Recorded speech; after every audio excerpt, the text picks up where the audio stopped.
If you are one of those people who thinks the government is hiding countless secrets from you and constantly covering things up, then you would be absolutely right. I'm one of the people they hire to clean up their mistakes. I'm not entirely sure why they chose me. There really wasn't much special about me, but perhaps that's exactly why they did. I was always a loner, and I'm not going to cure cancer or create the next weapon of mass destruction, so I'm easily disposable. They approached me one day after I finished working my shift at a fast food joint. I'm not sure I had much of a choice, but my life was so dull I was ready for any kind of change-up anyway. The men who came to my door didn't even tell me what I would be doing, simply that if I wanted to aid my country, to follow them. I didn't look back once, and as strange as my life has gotten, I still don't regret it. The next year of my life would be grueling. I would be put through extreme physical and mental training. I learned about things that I thought only existed in movies. I'm not sure what would have happened to me had I failed the training, but I can't imagine they would have just let me go back to my normal life. Not once did they mention what I was training for during that year, not until I graduated. Upon getting the seal of approval from higher-ups, I was brought into a small room with black suits and finally informed on what I would be doing.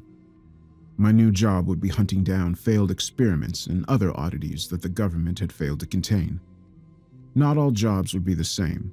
Some would be relatively easy, while others next to impossible. Most missions would come with the option of bringing the target back dead or alive, but of course, it would be preferable to always bring them back alive for further experimentation. My first assignment would be an easy one, codename the Ice Cream Man. The Ice Cream Man, like most failed experiments, was at one point a human. He still has the appearance of one, your typical ice cream truck driver, but he's essentially a robot, only concerned with doing his job. So, what's so special about the Ice Cream Man then? Well, I'm never told the why of the creatures I hunt, but I always put together my own ideas. The Ice Cream Man's truck is really the special part. The music that comes from the horns work as almost a human magnet. It entrances anyone within hearing distance to approach the truck. Once you approach the truck, you buy ice cream. I've heard the ice cream tastes delicious, but of course, you'll never know for sure because the ice cream causes anyone who eats it to basically enter a fugue state. For the next 12 hours after consuming the ice cream, you will carry on with your day as you normally do, but you'll remember nothing the next day. I'm sure you can see why this would be a valuable asset to the government. Unfortunately, the scientists put in charge of testing the Ice Cream Man underestimated him a bit.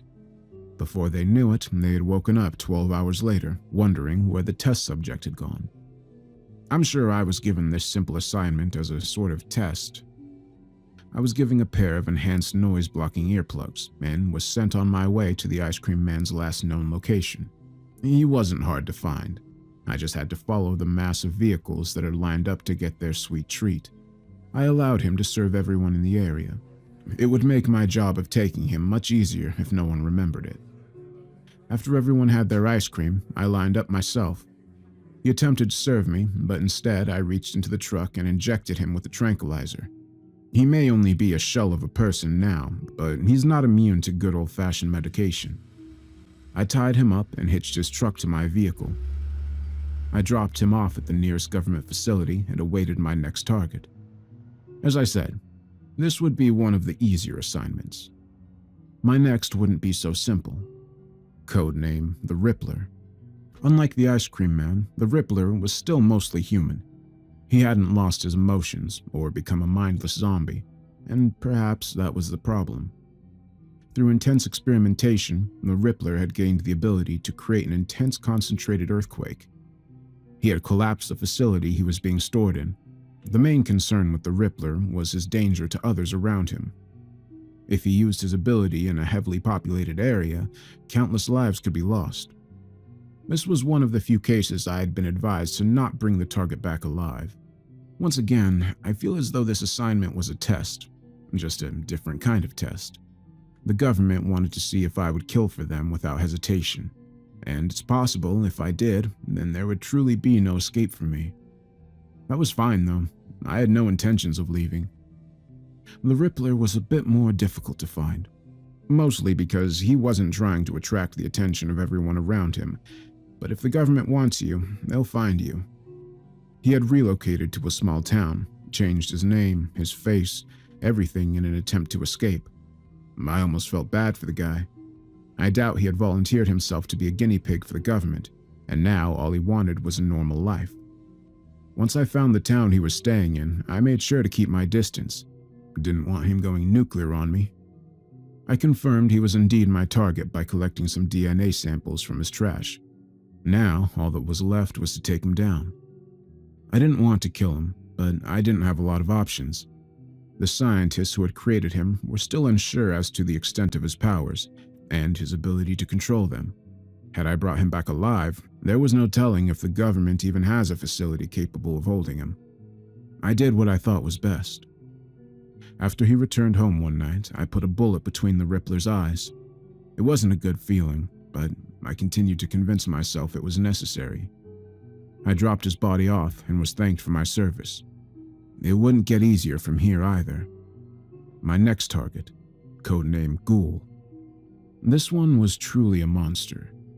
I'm not sure what the government was trying to create in Ghoul, but I don't think they got what they wanted. Ghoul has enhanced strength and speed, but with one slight problem. He eats humans. Who knows, maybe that's exactly what the government wanted. As you can imagine, Ghoul found a way to escape. After a while, you would think these government scientists would get better at containing their experiments, but that doesn't seem to be the case.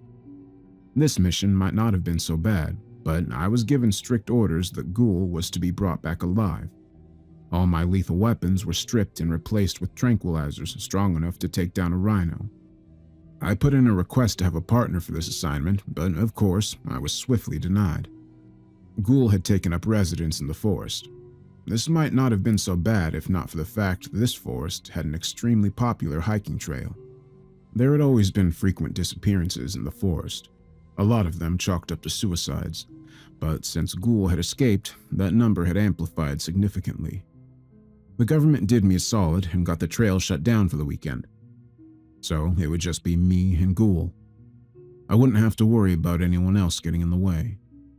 I've always wanted to go on a hiking date, but this wasn't quite what I had pictured. I set out into the forest looking for signs of his nest. I had made sure not to shower all week in preparation. If he came to me, it would make my job of dragging him back to my vehicle a lot easier, and I'm sure he would get hungry eventually. After about an hour of following markings and footprints that I assumed had to belong to Ghoul, I began to come across bones, human bones. So, I was getting closer. I followed the path for a few more minutes before I began to hear noises. Looks like my date had arrived. I heard tree branches shaking as he drew nearer. After only a few minutes, he was standing on a large tree right in front of me. He looked down at me, studying me.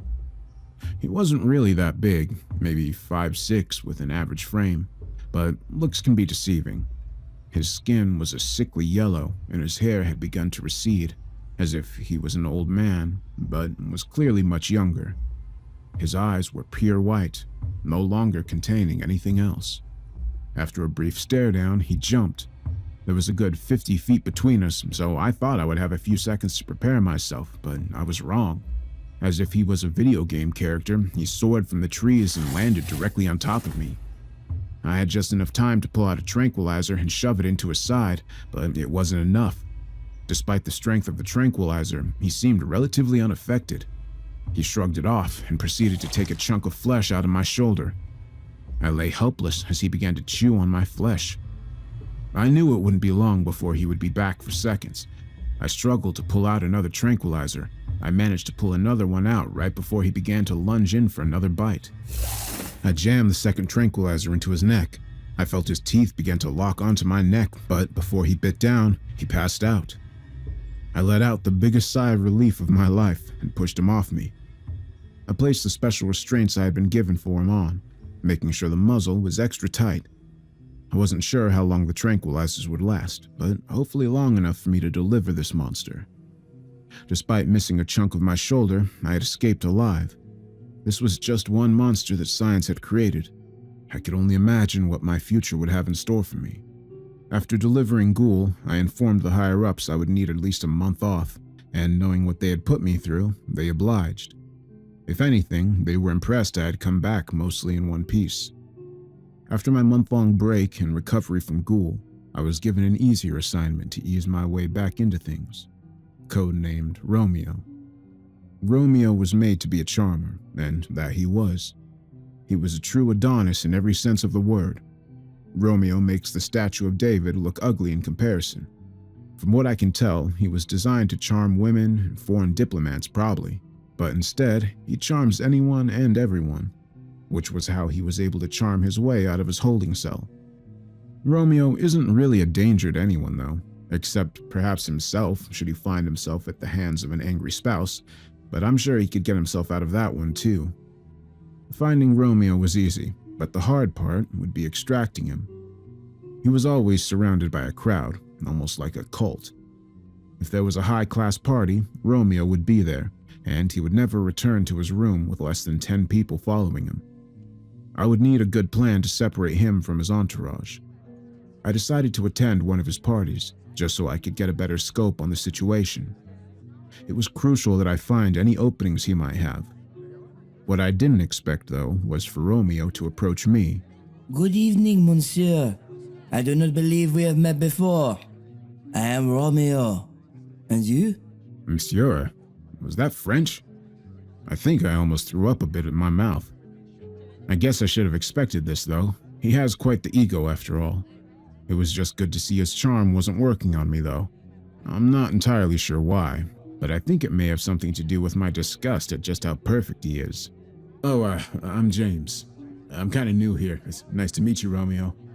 I managed to respond. James. What a fabulous name, oui? But alone at a party? Unacceptable. Come with me. My friends and I are about to return to my estate. I will show you the finer parts of this city. Is that a sexual reference? Regardless, this was going much better than expected. I was making direct contact with my target. If I went to his home, perhaps I could just wait until everyone else fell asleep and sneak away with Romeo before anyone knew better. I don't know, we just met. I wouldn't want to impose on you like that, I said, trying to play hard to get. No, I insist. You must. Samantha, go with my friend James here and guide him to my home. I will be there shortly. There is someone I must see first. Romeo replied, while motioning to one of the women from his group. Samantha did indeed guide me to Romeo's room. I already knew where he lived, of course, but I had to play dumb. Romeo's estate was a true mansion, with aesthetics that would make you think that someone had designed the home in the game The Sims. I was escorted inside. The rest of Romeo's entourage would arrive shortly after. I was offered some scotch that had apparently been aged over 100 years. I'm not much of a drinker, but I accepted it nonetheless. Romeo arrived almost an hour later, fashionably late to his own party. Once he arrived, he immediately approached me. James, follow me. There is something I must show you. I didn't hesitate to follow him. This was my chance to be alone with him. I could tranquilize him and be on my way before anyone knew any better. He led me to a room on the other side of the home. The room was something else, something I didn't expect. The walls were covered with pictures, men and women. Each one was of a different person. I think I even noticed a few of them from his group. What is this?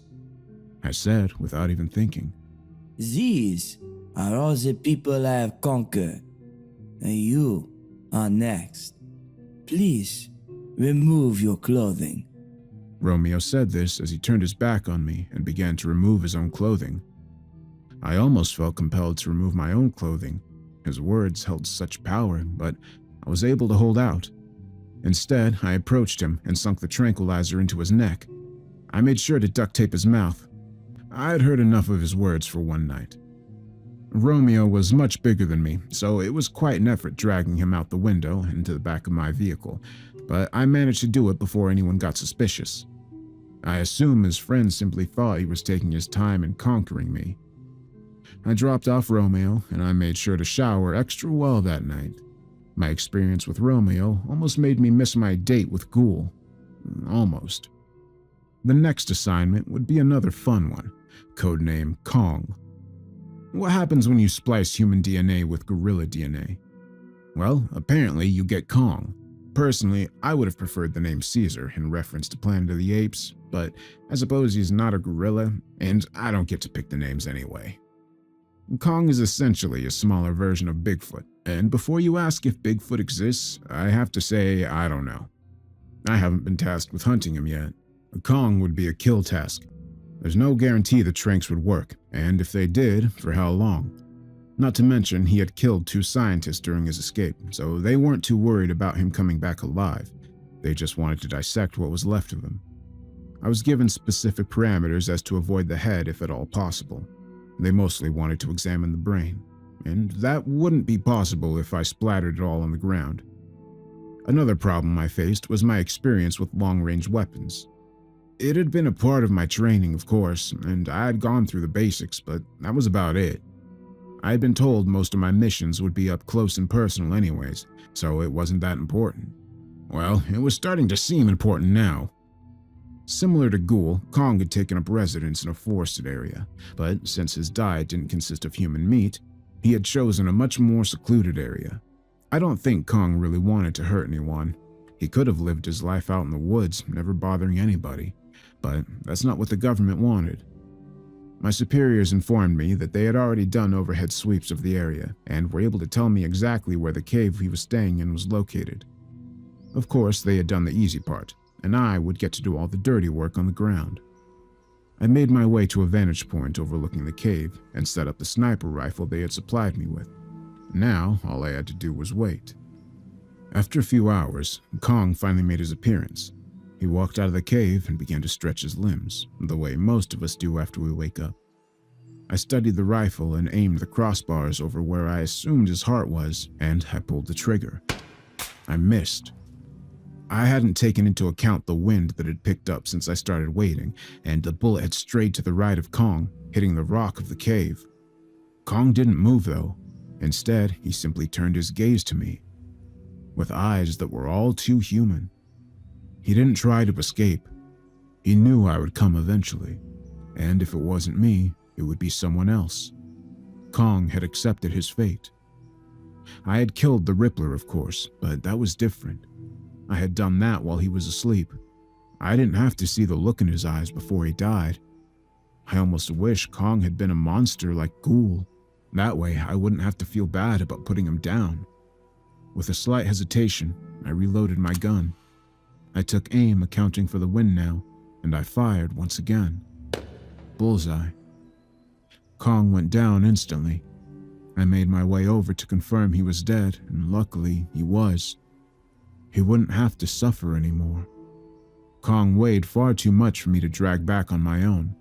Instead, I set off a flare I'd been given for this moment and waited for the air team to come collect him. Sitting next to Kong's lifeless body really made me begin to question my line of work. I'd never felt so disgusted in myself, but I knew there was no way out for me. I'm already in far too deep. Perhaps the government has created another monster in me, and someday they'll have to put me down too. But for now, I'm still doing their dirty work. Codename Dahlia. Dahlia is, well, a doll, a ventriloquist doll to be exact. Despite her simple looks, she's quite dangerous, probably not in the way that most of you would expect though. She can't move on her own. Well, she can speak, but that's it. So she won't be running around your home in the middle of the night stabbing people. No. Instead, Dahlia has an incredibly strong power of influence. One look into her eyes and she'll have complete control over you. It's a bit ironic, really, a ventriloquist doll making humans her puppets. In my briefing, I was told Dahlia is essentially the definition of sadist.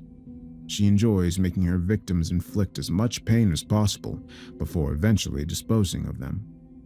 I'm not sure if demons are real, but if they are, I'm sure that's what's trapped in that doll. Dahlia was believed to be staying with a family of 4. She had been taken there by a scientist who had fallen under her control. She had only been gone about a week, but there's no telling what she could have gotten up to in that time.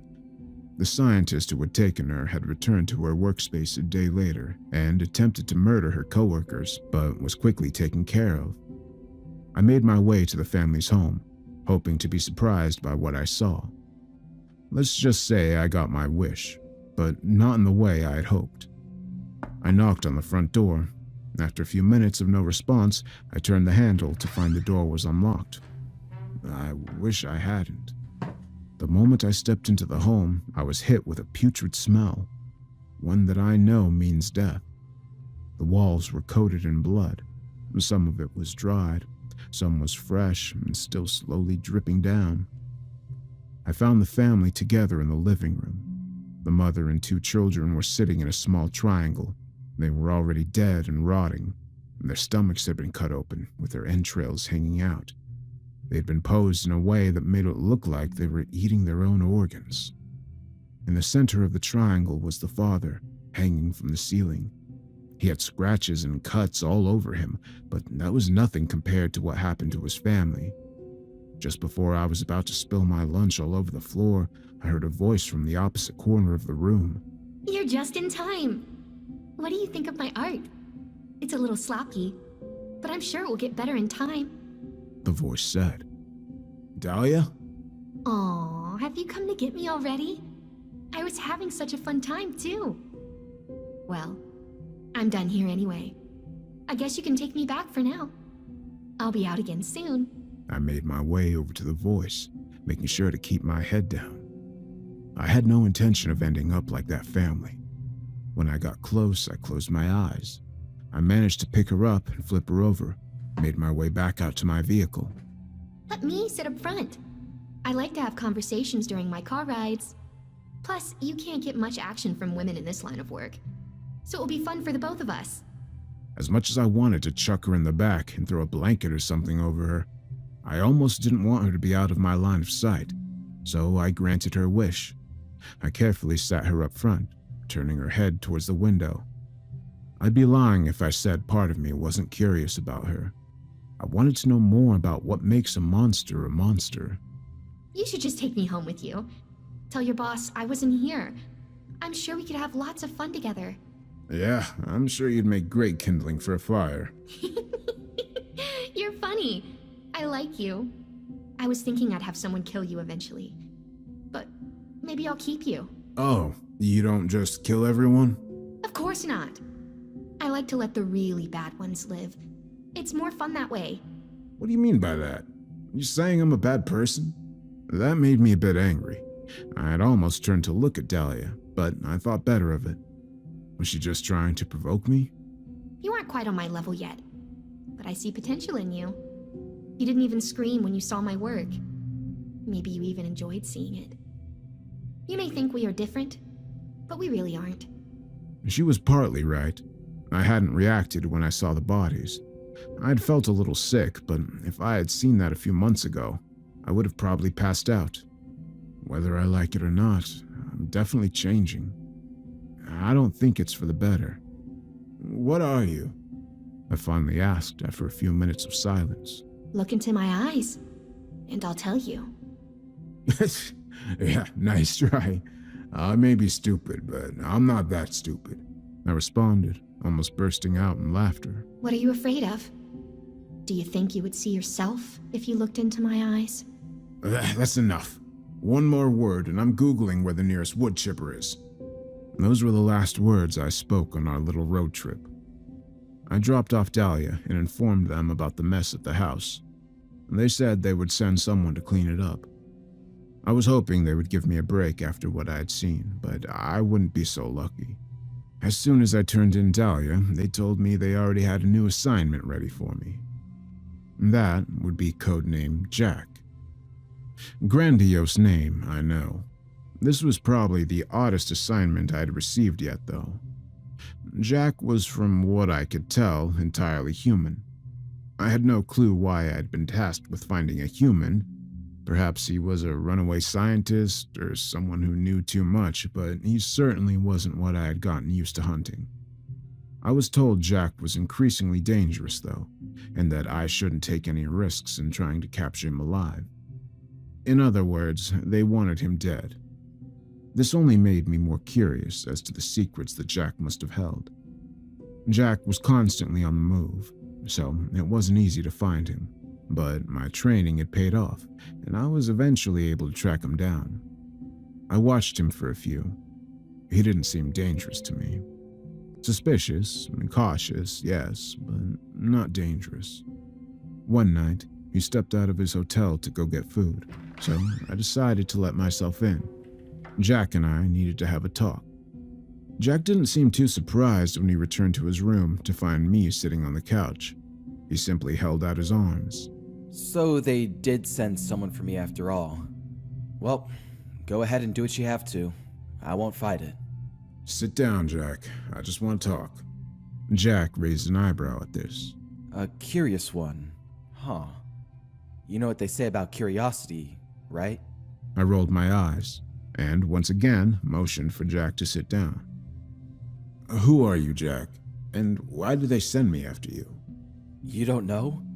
I'm you, or at least I used to be.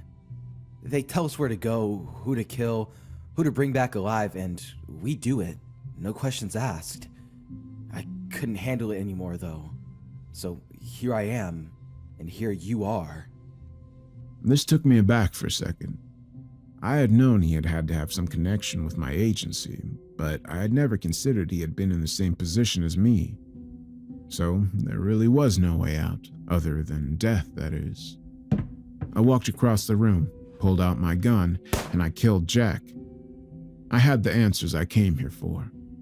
Perhaps Dahlia was right. We aren't so different after all. I returned with Jack's body. I wasn't asked to give my usual debriefing.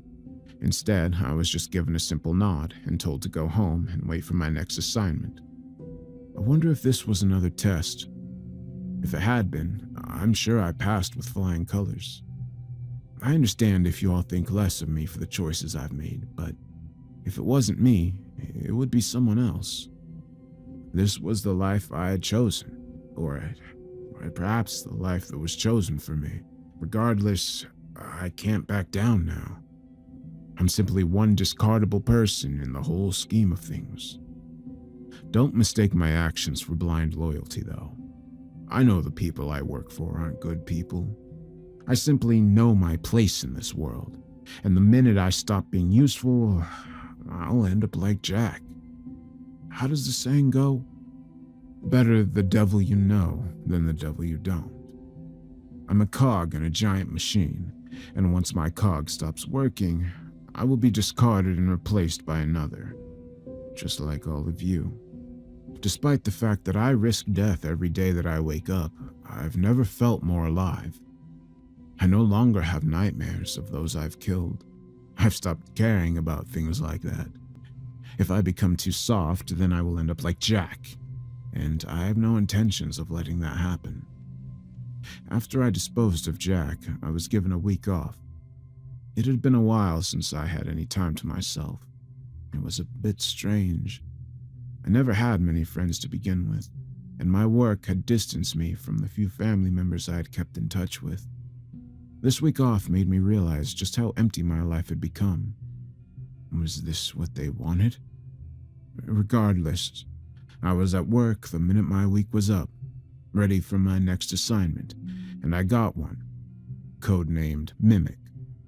As her name implies, Mimic is a master of disguise. She has the ability to morph her voice into a perfect replica of anyone she chooses, but she is unable to change her body. I imagine she's still a work in progress. Could you imagine what the government could do if they could create a perfect body double of anyone they wanted? Mimic had escaped with few other experiments, but she was the top priority. It was believed that they had all split up, but I was still warned to be on the lookout in case any of them teamed up. Due to her ability, Mimic would be increasingly difficult to locate. Because of this, several hunters like me were given her as an assignment. If our information was correct, then she had not made it out of the city we live in yet. But if she had, we may never find her. The only way we would be able to identify her is by a distinct scar on her left shoulder. The government had set up roadblocks at all the city exits while our hunters searched within. 3 other hunters and myself were all given a quadrant to search. Mimic had no family. She would either have to break into somewhere or find an abandoned location to stay. I spent several hours walking the streets of my quadrant, asking strangers if they had seen a suspicious-looking woman, as well as checking out the old, decrepit homes that hadn't been lived in years. I found nothing, though. That was until I was approached by a slender, young-looking man, probably early 20s. Are you looking for someone? Yeah, it's hard to explain. I'm looking for a girl, but I'm not entirely sure what she looks like. Aren't we all? But I may be able to help you. I saw a girl run into an old building around the corner, and she was acting pretty weird, constantly looking over her shoulder. Maybe she's who you're looking for. Thank you. I'll have to go check right now, I said as I pushed past the man, not giving his words a second thought. I quickly made my way to the building and let myself in. To my amazement, Mimic was actually there, but I wasn't sure what I had expected. Mimic was tied to a chair. I knew it was her because her scar was in clear view. No other hunters had contacted me to tell me they had moved into my area, or that they had found Mimic, so why was she tied up? That was when I remembered who told me that I would find her here. The stranger. Before I could even turn around, I heard his voice. It's a gift. She's quite important to them, isn't she? It was the strange young man I had just met, but he wasn't behind me. No, he was in front of me, near Mimic. How had he gotten in front of me? I had almost sprinted over here. Who are you? That's not important right now. Aren't you gonna thank me? Oh wait, that's not important either. The real reason I'm here is to deliver a message to you. A message from who? I was truly perplexed. As I said before, I make contact with almost no one. Don't look so confused, friend. It's from your girlfriend. Have you already forgotten her? Dahlia would be so upset to hear that. I immediately cut him off. Dahlia's a demonic doll that I want nothing to do with, unless it involves a large fire. The man laughed before responding. She said you would say something like that. Regardless, she just wants you to know that she's coming to pick you up soon and that she really misses you. Now, if you'll excuse me. The man turned around and began walking away. Hey, where do you think you're going? I said as I pulled out my tranq gun and aimed it at him. He didn't respond, nor did he stop walking, so I fired. My aim was dead on. Well, it would have been, but the dart passed right through the man as if he wasn't there. He continued walking straight up to a wall and proceeded to walk through it. What the hell just happened? A man appears out of nowhere and leads me to Mimic, and then he tells me that Dahlia is coming for me? To top it off, there's obviously something going on with the man too, seeing as how he knew Dahlia, but also the fact that objects passed directly through his body. Was he under her control? I didn't know what was going on at all, but I still had a job to do, and my target was right in front of me. I let the other hunters know that I had found the target and that I was taking her back. That's what I did. I brought Mimic back to my bosses. I was almost expecting some sort of praise, but I knew that was unlikely despite her value. I would be surprised once again when I made it back to the holding facility, though. The whole place was in complete lockdown. Well, whatever was able to be locked down. Half of the building had been blown up. The facility was located outside of town in a secluded area for obvious reasons, so I knew no innocent people had died. But I did see the corpses of many scientists and guards strewn about the area. I know some of them had families, but these people weren't exactly angels. I managed to find one of my superiors who was able to briefly fill me in on the situation. While our forces had been thinned looking for Mimic, a group had attacked the facility. It's obvious they were looking for a particular experiment, but it's unsure exactly who they were after at this point. Around 20 of the 50 experiments held in this facility had escaped. I tried asking which of the experiments had escaped, but I was told that was confidential. They simply told me to leave Mimic with them and to go home and wait for them to sort it out. But I would be too busy soon enough. Part of me already knows one of the experiments who had escaped. Was she the target?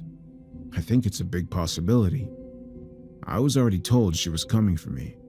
I'm not sure what's about to happen, but it can't be good. It's been a few days since the attack on the facility. I was temporarily sent home while the government sorted out the mess. With half the building blown off, it wouldn't do much good to start hunting down the experiments before we had a place to store them. We'd find them eventually anyway. I was able to sleep for about 4 hours before my phone rang. It was time to hunt down the escapees. Myself and 3 other hunters that had helped look for Mimic were all called in. We were given a short list of experiments that had escaped. To my dismay, Dahlia was in fact on the list. She couldn't move on her own, so it was clear she was with another one of the experiments. Which one, though, I had no clue. I tried flipping through the pages to see if the man I had seen with Mimic was on the list, but he wasn't. We were able to find about half of the 20 escapees within the first day. Some of the experiments just stand out a little bit too much, and with no one to help them on the outside, they're just sitting ducks. There were still 11 at large, though. Dahlia, of course, among those. I kept hoping every time we found a new lead that they would be the one carrying Dahlia, but unfortunately that was not the case. After doing a quick sweep of the nearby city with no new results, we were all sent home to rest. The government would go through cameras and contact us if they found anything. They were also calling in reinforcements after the attack, trying to find out who orchestrated it. There was absolutely no way I was going home with a killer doll stalking me, though. Instead, I made sure that I wasn't being followed. I parked my car on a random street and found a small motel. It was a crappy, run-down place, but that oddly made me feel safer. I slept with my lethal gun in hand and my tranq gun nearby. I knew I wouldn't be able to sleep much, but it would only be worse for me if Dahlia did come, and I was too exhausted to fight back. The night went by with no incidents, though. I was called early in the morning once again. It turns out 2 experiments had been spotted together. They'd stolen a car and were en route to leave the city. The people back at the facility would slow them down as much as possible with stoplights. They wanted me and another one of the hunters to meet up and follow them. They could possibly lead us to more of the escapees. I was able to quickly meet up with one of the hunters from before. He was probably mid-30s, so he had probably been doing this much longer than I had. Luckily, we were able to catch sight of the stolen vehicle just before it left town. Despite knowing they had been slowed down, it seemed too easy. The car began taking backtracks and eventually pulled into an old cabin. Despite us being the only car behind it most of the time, it didn't seem to show any unusual behavior, as to suggest it knew we were following it. The other hunter pulled over a short distance from the cabin, and he began to ready himself. I pulled out my phone. This was obviously a trap. I thought that maybe I could call for backup, but the other hunter stopped me. Listen, kid, I've been at this a long time. I know this is probably a trap, but do you really think they're gonna send anyone to help us? We're on our own, and you can either help me or sit out here and wait. I'm going in. Well then, after you, I suppose, I replied coldly. I knew he was probably right, though. The government didn't care much about us. They would probably just have scolded me and asked me what I was waiting for. So I began to gear up as well. Death might be favorable compared to whatever Dahlia wanted to do with me. The other hunter and I exited the vehicle and made our way as sneakily as possible in daylight. Once we made it to the door, the hunter gave me a countdown of 3 before throwing some sort of grenade through the front window. It exploded into gas, quickly filling the home. I couldn't help but wonder why I had never gotten access to these grenades before. After the gas had mostly dispersed, we covered our noses with our shirts and went inside. We instantly found one of the experiments unconscious on the floor. If I remember correctly, her code name was Trauma. By touching someone, she could force them to see their worst nightmares. I guess since waterboarding is too humane, she must be the solution. The other hunter began to make his way over to her, and he began restraining her while I watched his back. He was almost done when everything went black. When I came to, I saw the other hunter was tied to a chair in front of me. He was still unconscious. I then looked down to see I was in the same situation. I was firmly tied down to a chair. Ah, you're finally awake. A male voice to my side said. I turned to look. It was the man from before, the one that had walked through the wall. He also sat in a chair, but he wasn't tied up.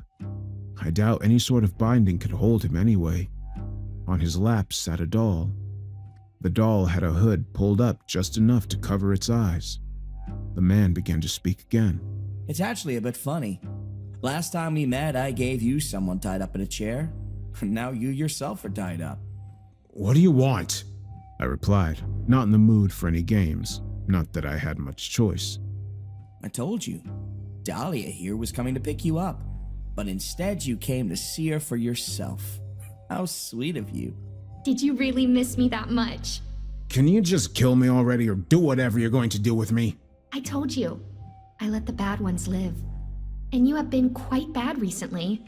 Killing that poor man, Jack. It was a bit fast, but I'm sure you still enjoyed it.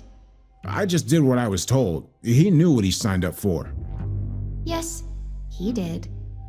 The rest of us are not so fortunate. All of our lives were turned into games by the government. The only difference between us is that you had a choice. The rest of the experiments and myself never had the luxury of knowing what we were getting into. So what? You want to overthrow the government? Expose them or something? Dahlia began to laugh. Heavens no! They're far too powerful for that. And there are too few of us to even think about challenging them. I simply don't care enough about something like that. No. I simply wanted you. What do you want from me? I may have done terrible things, but I'm still nothing like you. Maybe not yet. But you will be. Soon enough. After she finished, 2 new people entered the room. They were both wearing lab coats. One held a syringe, and once he reached me, he plugged it into my arm, releasing the fluids. Once again, the world went black. I awoke again to find myself looking at 2 bodies. One was the other hunter, the other was mine. Both had a bullet hole in the head. How is this possible? Am I dead? Then how am I still seeing this? I quickly looked down at myself, fearing the worst. I wasn't trapped in a doll. I still appeared to be human. I touched my face and the rest of my body. I still felt solid, and I was still capable of picking things up, but why was my body seemingly dead on the floor? It's incredible, isn't it? It looks exactly like you, even down to the fingerprints. One of the experiment's abilities. The other one isn't a replica, though. He's quite dead and done in with your gun, by the way. What did you do to me? I asked. I knew they had to have done something to me. The man simply shrugged. Nothing. It seems as if your body rejected the serum they had planned for you. Rejected? Well, at least that was one thing to be happy about. Although I was still stuck in a room with one of my captors, as well as a dead body and a replica of my own dead body. What now then? I asked, even though I wasn't sure I'd get a direct answer. Since the serum didn't work, Dahlia has one last plan for you. As he said this, the door once more opened. Dahlia was brought back into the room by Trauma, and this time with no hood. I was no longer tied up, but I knew there was still no way for me to escape yet. So I stood still as Trauma approached me with Dahlia in hand. Once Trauma stood directly in front of me, I crouched down and looked directly into Dahlia's eyes. I wouldn't fight fate. What I saw in those eyes was pure evil. I saw countless wars, murders, deaths, suicides. It seemed to be endless tragedy. I didn't lose control of myself, though. Instead, I quickly reached for the lighter that I had been hiding in my shoe ever since I knew Dahlia had escaped. I flicked it almost instantly and held it to Dahlia's dress. She went up in a blaze. There was no stopping the fire. Trauma and the strange man desperately tried to stop it, but it was as if Dahlia had been soaked in gasoline. I took a second to smile before sprinting out the door. I saw several people on my way out of the house, but none of them seemed concerned with me. They were all trying to get to the room with Dahlia. I knew the whole cabin would be alight soon, so I just needed to get out. Once I made it outside, I quickly ran to where the hunter's car had been parked. It was surprisingly still there. They hadn't moved it yet, but he still had the key. So I smashed the window and hotwired the car as quickly as possible and sped off. By the time I drove away, the fire in the cabin was massive. I almost hoped that all those inside would die, but they had all been under Dahlia's control. It's possible there were some good people among them. I let the thought die instead as I continued to move forward. I've been hiding out ever since that day. I know recording this only puts me in more danger, but this story needed to be put out there. It's almost guaranteed the government will hear this, and perhaps they will send someone after me, but I don't care anymore. I won't be a puppet to anyone, not the government, and not a psychotic doll. I'm officially done hunting down the government's mistakes.